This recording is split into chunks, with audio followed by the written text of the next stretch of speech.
한국이라고? 난 아시아 승객은 정말 싫어. 다른 노선으로 바꿀 거야. 무슨 말이야? 난 한국 노선이 제일 좋은데. 한국 가라고 하면 언제든지 스케줄도 바꿀 수 있어. 여기 아름다운 승무원들이 비행 전 말싸움을 하고 있는데요. 어떤 사연인지 들어보겠습니다. 이야기에 앞서 구독과 좋아요 부탁드리고 재미있게 시청 바랍니다. 안녕하세요. 저는 에미레이트 항공에서 일하고 있는 프랑스 출신 아멜리라고 해요. 어렸을 때부터 항공사 승무원이라는 꿈을 꿔왔는데 그 이유가 좀 특별해요. 저희 어머니가 유네스코에서 일하시는 교육 전문가셨거든요. 어머니의 일 때문에 저는 7살 때부터 세계 곳곳을 다니며 자랐어요. 파리에서 태어났지만 초등학교는 스위스에서 다녔고 중학교 때는 캐나다로 갔다가 고등학교는 다시 프랑스로 돌아왔죠. 그때마다 비행기를 타야 했는데 그게 저한테는 전혀 힘들지 않았어요. 오히려 설렜죠. 특히 기억에 남는 건 10살 때 처음 혼자 비행기를 탔던 거예요. 파리에서 제네바로 가는 짧은 비행이었는데 그때 한 승무원 언니가 저를 특별히 챙겨주셨어요. 제가 긴장한 걸 아셨는지 콕핏도 구경시켜 주시고 비행기 이것저것을 설명해 주셨죠. 아마도 그때부터였던 것 같아요. 나도 저런 사람이 되고 싶다는 생각을 하기 시작한 때가요. 이후로도 비행기를 탈 때마다 만나는 승무원 언니들의 모습이 정말 멋있어 보였어요. 완벽한 메이크업에 우아한 유니폼을 입고 승객들에게 환한 미소로 인사하는 모습이 마치 영화 속 한 장면 같았거든요. 그래서 저도 커서 꼭 그런 사람이 되어야겠다고 마음먹고 제 꿈을 향해 열심히 노력해갔죠. 물론 승무원이 되는 길은 쉽지 않았어요. 매일 아침 6시부터 시작되는 체력 훈련, 완벽한 메이크업과 헤어스타일 연습, 비상상황 대처법. 정말 힘들었지만 포기하지 않았어요. 드디어 꿈을 이뤄 에미레이트 항공에 입사했을 때의 기쁨이란 정말 말로 표현할 수 없었어요. 가히 세계 최고의 항공사라고 불리는 곳에서 일하게 된 거였으니까요. 하지만 현실은 제가 생각했던 것과는 조금 달랐어요. 예쁜 유니폼을 입고 환한 미소를 지으며 일할 거라 생각했는데 생각보다 힘들고 속상한 일들이 정말 많았거든요. 특히 승객들의 국적별 성향이 너무 달라서 그걸 맞추는 게 가장 어려웠어요.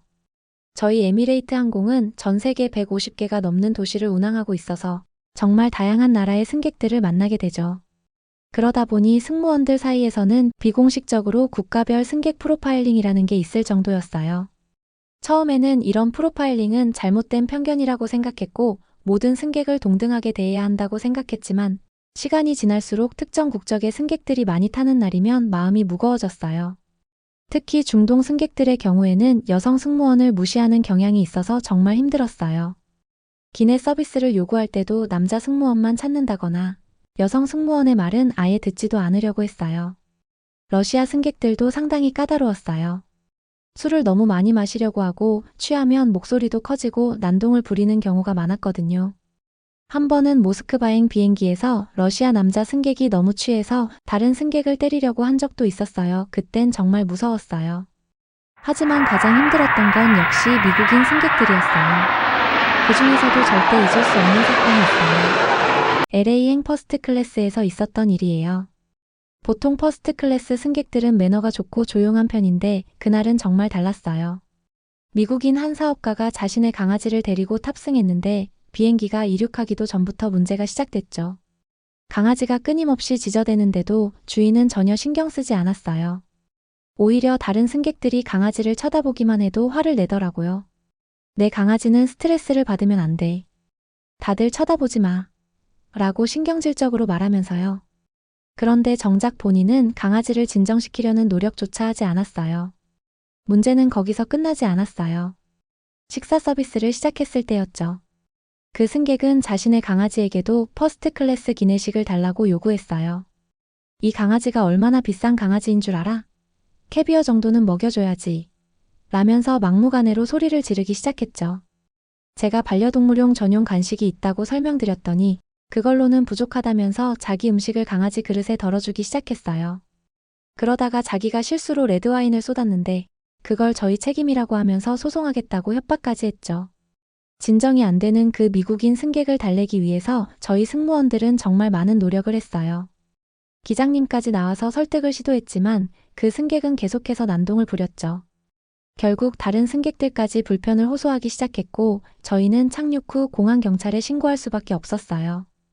이 사건 이후로 저는 미국인 승객들이 많은 노선을 맡을 때마다 걱정이 앞섰어요. 물론 모든 미국인 승객들이 그런 건 아니지만 이런 경험들이 쌓이다 보니 자연스레 선입견이 생기더라고요. 특히 퍼스트 클래스나 비즈니스석의 미국인 승객들이 Do you know who I am? 이라는 말을 할 때면 그날의 악몽이 떠오르곤 했죠. 이런 일들이 있고 나서 저희 승무원들 사이에서는 미국행 비행기를 기피하는 문화가 생겼어요. 미국인 승객 비율이 높은 비행편이라고 하면 다들 한숨부터 쉬었죠. 심지어 어떤 동료들은 그날 아프다고 하거나 휴가를 내는 경우도 있었어요. 퍼스트 클래스에서 이런 일이 있고 나서 저는 승무원이라는 직업에 대해 다시 한번 생각해 보게 됐어요. 화려해 보이는 이 직업의 이면에는 이렇게 힘든 순간들도 많다는 걸 깨달았거든요. 하지만 이런 경험들이 오히려 저를 더 강하게 만들어주기도 했죠. 두바이에서 한국으로 가는 비행편을 배정받았을 때였어요. 평소처럼 브리핑룸에서 동료들과 오늘의 비행을 준비하고 있는데 특이한 점을 발견했죠. 제 동료 마리아가 유독 들떠있는 모습이었어요. 아멜리, 너 오늘 운이 정말 좋은 거 알아? 한국행 비행기는 정말 천국이야. 라고 말하는 거예요. 처음엔 그게 무슨 말인지 잘 이해가 안 갔어요. 제가 지금까지 겪어온 아시아 노선은 대부분 힘들었거든요. 특히 두바이에서 홍콩으로 가는 노선은 정말 트러블이 많았어요. 기내 면세품을 살 때마다 끝없는 가격 흥정을 하려 하고 옆좌석 승객과 시끄럽게 떠들면서도 다른 승객들은 전혀 개의치 않는 모습들이 많았거든요. 최근에 갔었던 베이징행 비행에서의 일도 생각났어요. 승객 한 분이 비즈니스석 업그레이드를 요구하다가 거절당하자 30분 동안이나 고성을 지르며 난동을 부렸거든요. 그때의 트라우마가 아직도 생생하게 남아있었죠. 그래서 저는 아시아 노선 전반에 대해 좋지 않은 인상을 가지고 있었죠. 마리아, 아시아 노선은 다 거기서 거기 아니야? 나는 아시아 노선에서 좋은 기억이 없어라고 제가 말했더니 마리아가 깜짝 놀란 표정으로 저를 쳐다봤어요. 아멜리, 너 진짜 모르는구나. 한국 승객들은 완전 다르다니까. 내가 7년 동안 승무원 생활하면서 본 승객들 중에 최고야. 깔끔하고 예의 바르고 요구사항도 합리적이야. 심지어 비행이 끝나고 나면 땡큐라고 상냥하게 인사하고 가시는 분들도 정말 많아. 마리아의 말에 옆에 있던 다른 동료들도 거들었어요. 맞아, 나도 한국 노선 너무 좋아해. 다들 질서를 잘 지키고 상대에 대한 배려가 아주 뛰어나지. 다른 노선에선 상상도 못할 일이야. 더 놀라운 건 제 동료들이 한국어로 인사하는 법을 배워왔다는 거예요. 안녕하세요, 감사합니다 같은 기본적인 인사말부터 맛있게 드세요 같은 서비스 멘트까지요. 저는 그렇게까지 할 필요가 있을까 싶었는데 동료들은 한국 승객들은 충분히 그럴 만한 가치가 있다고 했어요. 베테랑 승무원인 사라가 이렇게 말하더라고요. 한국 승객들은 우리가 그들의 언어로 인사만 해도 정말 좋아하시더라고. 그리고 그 감사한 마음을 꼭 표현해 주셔. 다른 나라 승객들은 자기 나라 말을 해줘도 당연하게 생각하는 경우가 대부분인데 한국 승객들은 정말 달라. 그래도 저는 반신반의했어요. 이상하게 들릴지도 모르겠지만 오히려 그렇게 좋다는 게 더 의심스러웠거든요. 분명 뭔가 있을 거라고 생각했죠. 하지만 그날의 비행은 제가 그동안 얼마나 편견에 사로잡혀 있었는지 깨닫게 해준 특별한 경험이 됐어요. 그건 비행기가 이륙하기도 전에 이미 시작됐죠. 탑승이 시작되고 첫 번째로 눈에 띈 건 승객들의 질서 정연한 모습이었어요. 다들 차분하게 줄을 서서 자신의 순서를 기다리고 있었죠. 특히 인상적이었던 건 어린아이를 데리고 온 부모들이었어요. 아이들은 장난감을 가지고 놀면서도 조용히 있었고 부모들은 미리 준비해온 간식으로 아이들을 달래고 있었거든요. 탑승 절차가 진행되는 동안 저는 마리아의 말이 떠올랐어요. 정말 다른 노선과는 달랐거든요. 보통은 승객들이 빨리 타려고 서로 밀치고 수화물 칸을 차지하려고 다투는 경우가 많았는데 이번엔 달랐어요. 한 승객이 제게 다가와 공손하게 물었어요. 실례지만 제 가방을 위에 올리는 걸 도와주실 수 있을까요? 그 말투에서 진심 어린 예의를 느낄 수 있었죠. 도와드리고 나서 받은 감사합니다 라는 그 말 속에서는 진심이 담겨 있었어요.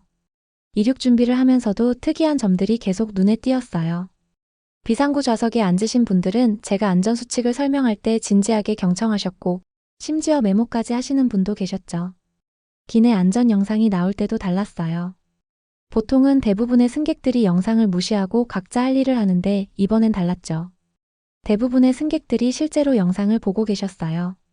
심지어 산소 마스크 착용 시연 때는 몇몇 분들이 실제로 손동작으로 따라하시는 것도 보였죠. 그때였어요. 제 고정관념이 완전히 깨지는 순간이. 갑자기 기내에 띵동하는 경고음이 울렸어요. 이륙 준비 중이었는데 비행기에 기술적인 문제가 발생한 거였죠. 기장님이 안내방송을 하셨어요. 승객 여러분, 죄송합니다. 작은 기술적 문제가 발생해서 해결하는데 약 30분 정도 소요될 예정입니다. 보통 이런 상황에서는 승객들의 불만이 폭발하기 마련이에요. 고성이 오가고 때로는 승무원들에게 짜증을 내거나 화를 내기 마련이죠. 이 와중에 신기하게도 일본 승객분들이 웃으면서 괜찮아요. 안전 운항이 중요하니까요 라고 말씀하시더라고요. 그런 일본 승객들의 인내심과 친절한 모습에 저는 순간 감동했죠. 하지만 저희 시니어 승무원 엔지가 살짝 제게 귀띔을 해줬죠. 아멜리, 겉으로 보이는 게 전부가 아니야. 비행이 끝나고 나면 봐. 정말 엔지의 말대로였어요. 실제로 그날 비행이 끝나고 본사에서 받은 피드백을 보니 일본 승객들의 불만 접수가 쏟아져 들어왔더라고요. 승무원이 미소는 지었지만 진심이 느껴지지 않았다. 지연에 대한 설명이 부족했다. 보상이 미흡하다. 다음 항공편 연결을 위한 충분한 안내가 없었다 등등.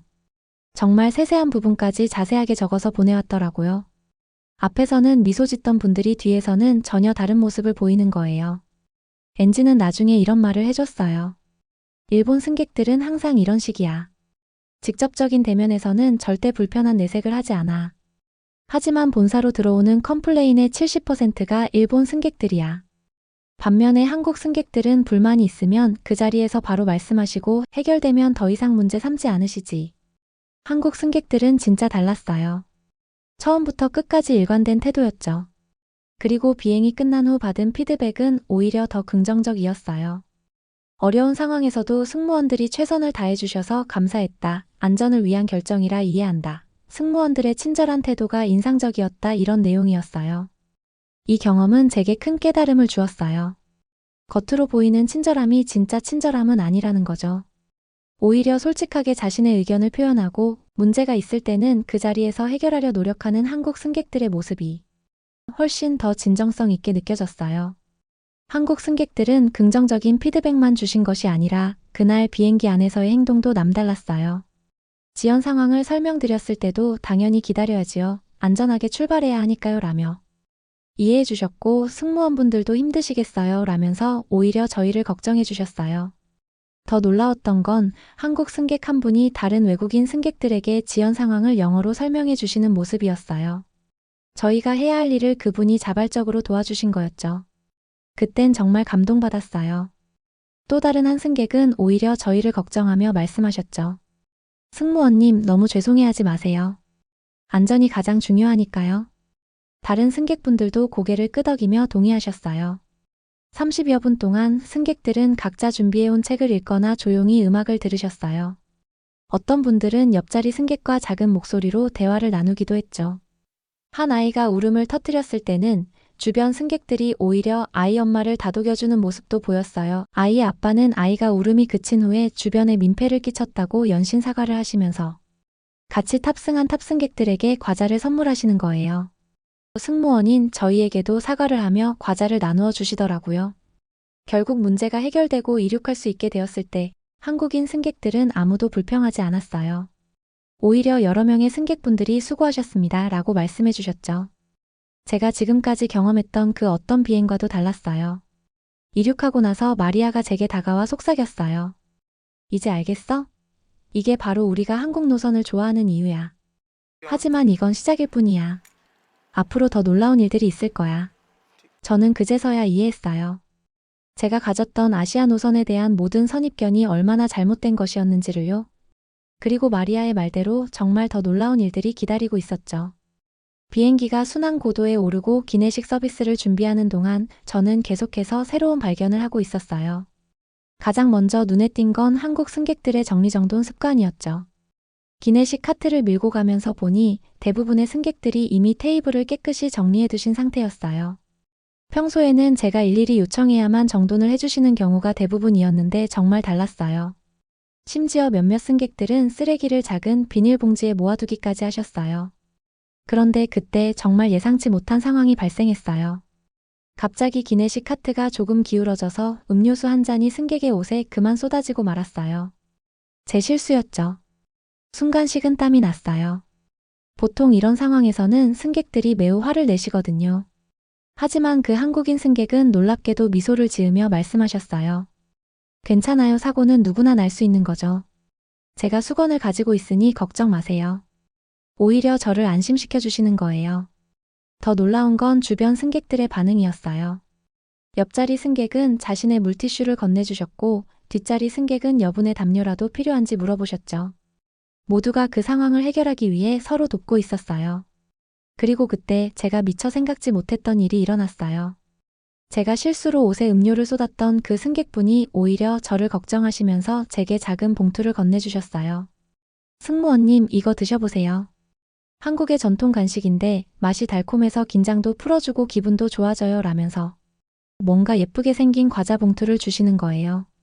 저는 그 순간 정말 눈물이 날 뻔했어요. 마리아가 제 옆으로 와서 속삭였죠. 봤지? 이런 게 한국 노선의 매력이야. 우리를 단순한 서비스 제공자가 아닌 인간으로 대해주시는 거지. 비행이 진행되는 동안 저는 그날따라 눈이 좀 아팠어요. 3개월 전 두바이에서 레이저 수술을 받은 후로 가끔 통증이 있었는데 비상구 좌석 근처에서 제가 눈을 계속 비비고 있었나 봐요. 그때 옆자리에 계시던 한국 승객 한 분이 말을 걸어오셨죠. 혹시 눈이 불편하신가요? 알고 보니 그분은 서울의 유명한 안과 의사 김준호 선생님이라는 분이셨어요.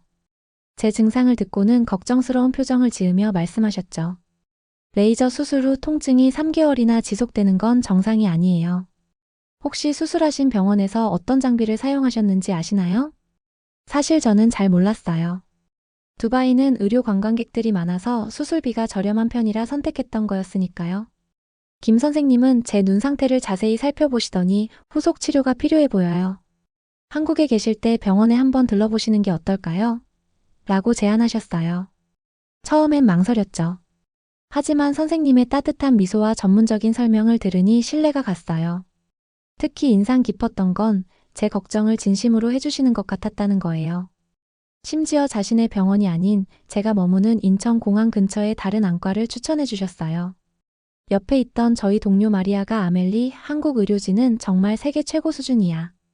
내가 작년에 여기서 건강검진을 받았는데 프랑스에서는 상상도 못할 수준이었어 라고 말해주더라고요. 그러면서 마리아가 들려준 이야기가 더 놀라웠어요. 프랑스에서는 MRI 검사 한 번 받으려면 3개월은 기다려야 하는데 한국은 당일에도 가능하다는 거예요. 게다가 의료비도 프랑스의 3분의 1 수준이라고 하더라고요. 김 선생님은 비행이 끝날 때쯤 제게 명함 한 장을 주셨어요. 뒷면에는 제가 가볼 만한 병원 2곳의 연락처도 적어주셨더라고요. 혹시 모르니 제 번호도 적어놨어요. 병원에 가시게 되면 연락주세요. 의사 선생님께 미리 연락드려 놓을게요. 라고 하시면서요. 정말 이런 친절은 처음이었어요. 환자를 진정으로 걱정하고 자기 병원의 이익을 떠나서 최선의 방법을 제시해주는 모습이 정말 인상적이었죠. 인천에 도착하자마자 마리아는 저를 서둘러 병원으로 데려갔어요. 24시간 운영하는 안과가 있다는 게 정말 신기했죠. 프랑스였다면 응급실이 아닌 이상 야간 진료는 상상도 못할 일이에요. 병원에 들어서는 순간 깜짝 놀랐어요. 마치 고급 호텔 로비 같았거든요. 접수 데스크에서는 영어가 가능한 직원이 친절하게 도와주셨고 모든 절차가 태블릿 PC로 이루어졌어요. 서류 작성도 없이 여권만 보여주니 바로 진료가 가능하더라고요. 더 놀라운 건 진료 시스템이었어요. 차례를 기다리는 동안 큰 스크린에 실시간으로 대기 순서가 표시됐고 진료실 안의 모든 장비들이 최신식이었죠. 프랑스의 대형 병원에서도 보지 못한 장비들도 있었어요.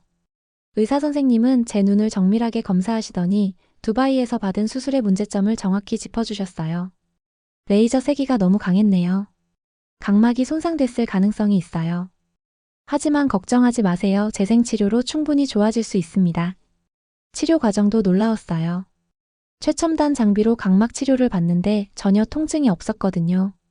그리고 모든 과정을 모니터로 보여주면서 상세히 설명해 주셨죠. 가장 충격적이었던 건 진료비였어요. 정밀 검사와 치료를 모두 받고도 15만 원 정도밖에 나오지 않았거든요. 프랑스였다면 최소 500유로는 넘었을 텐데 정말 놀라웠어요. 마리아가 웃으면서 말하더라고요. 이제 알겠지? 우리가 왜 한국 의료 시스템을 이렇게 좋아하는지. 이게 바로 K의료야. 치료를 마치고 나오는 길에 마리아와 이야기를 나눴어요. 아멜리, 이제 알겠지? 우리가 왜 한국 노선을 그렇게 좋아하는지. 단순히 승객들이 친절해서가 아니야. 이 나라 한국 전체가 가진 시스템과 문화가 특별한 거야. 마리아 말이 맞았어요. 제가 경험한 한국은 정말 특별했어요. 공항에서부터 시작된 놀라움이 병원에서도 이어졌으니까요. 모든 것이 효율적이고 세련됐죠. 하지만 차가운 효율성이 아니라 따뜻한 배려가 느껴지는 그런 효율성이었어요. 귀국하는 비행기 안에서 저는 계속 생각에 잠겼어요. 한국인들의 친절은 단순한 친절이 아니었더라고요. 그들의 발전된 시스템, 세심한 배려, 그리고 전문성, 이 모든 것들이 조화롭게 어우러진 결과물이었죠. 특히 잊을 수 없었던 건 모든 과정에서 느껴졌던 진정성이었어요. 비행기에서 만난 김준호 선생님도 병원의 의료진들도 모두가 진심으로 저를 걱정해주고 도와주려 했었거든요. 이런 경험은 프랑스에서도 두바이에서도 못 해본 거예요.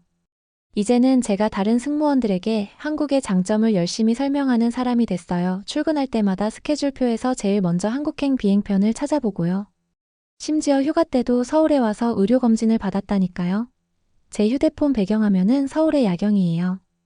그리고 요즘은 퇴근하고 집에서 한국 드라마를 보며 힐링을 하죠. 이렇게 한 나라의 매력에 푹 빠져본 적이 없었는데 이제는 저도 완전 한국 팬이 됐네요. 그리고 무엇보다 승무원으로서 제 가치관도 바뀌었어요. 단순히 승객들의 국적으로 그들을 판단했던 제 자신이 부끄러워졌거든요. 이제는 알아요. 진정한 서비스는 편견 없이 모든 승객을 진심으로 대하는 것이라는 걸요. 한국에서 배운 이 소중한 깨달음을 절대 잊지 않을 거예요. 오늘 사연 어떻게 들으셨나요? 인종차별과 성차별을 겪은 한 스튜어디스가 한국인들의 매너와 진실한 마음씨에 크게 감동을 받아 그동안 갖고 있던 아시아인에 대한 좋지 않았던 고정관념이 사라졌을 뿐만 아니라 특히 한국을 좋아하게 되었다는 사연에 저도 마음이 따뜻해지는 것 같아요. 재미있으셨다면 구독과 좋아요로 다시 만날 수 있으면 좋겠어요. 여러분도 누군가로부터 느꼈던 진정성 있는 모습이나 사연이 있었다면 댓글로 남겨주시면 영상으로 만들어드리겠습니다. 끝까지 시청해주셔서 감사합니다.